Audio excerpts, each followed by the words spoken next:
I've been talking about how I get an idea in my head and turn that into a whole novel. I've been talking about how you do the first draft really creatively, then you start to impose some structure, and the last part is I start to go into a lot more detail. So I'm going to talk about scenes. Sometimes a scene can feel like a really short section of a book and not examined, or not even need to be examined in its own right, because it's just part of a whole. But I like to think of each scene as a micro part of the story, with each scene being like a mini story in itself. So I've built a fairly comprehensive list of everything I check is in all of my scenes. I like to start every scene by scene setting. This is more than just a description of where we are, although it helps give the reader a clear picture through world building. What's the scene for? What is its purpose in the overall story? Think how it moves the story forward.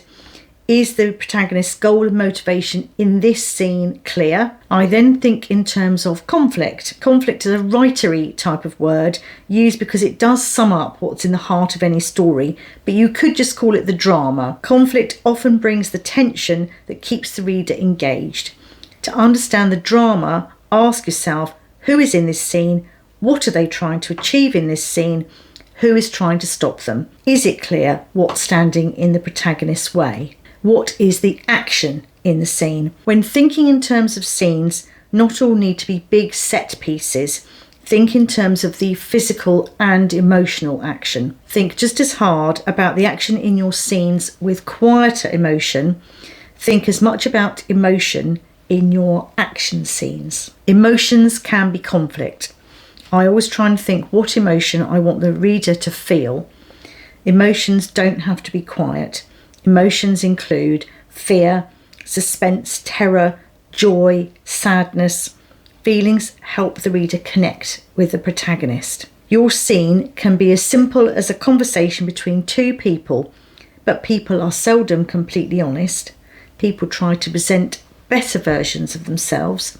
Often the conflict and the emotional action can come from what is not being said, the secrets people want to keep. Think of the pacing you need in this scene and compare it to the scenes around it. Is this a big scene or one to reflect on the big moment just gone, or a build up to one that's coming? Scenes do not need to be all action-packed. Even action can feel monotonous if it's relentless.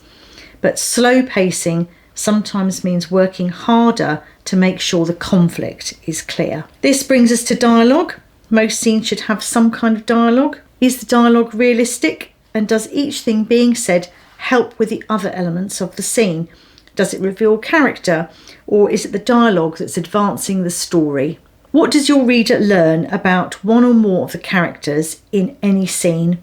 Consider character development. How is the character reacting to what is happening? If the character does not react, it can feel as if the protagonist is floating through the action. Make sure the protagonist is engaged and affected by the story. Try to exit the scene with tension, some kind of stakes. What will happen next? Keep the reader hooked. How does this scene fit in with your story themes? Having themes deepens reader understanding of the action and connection.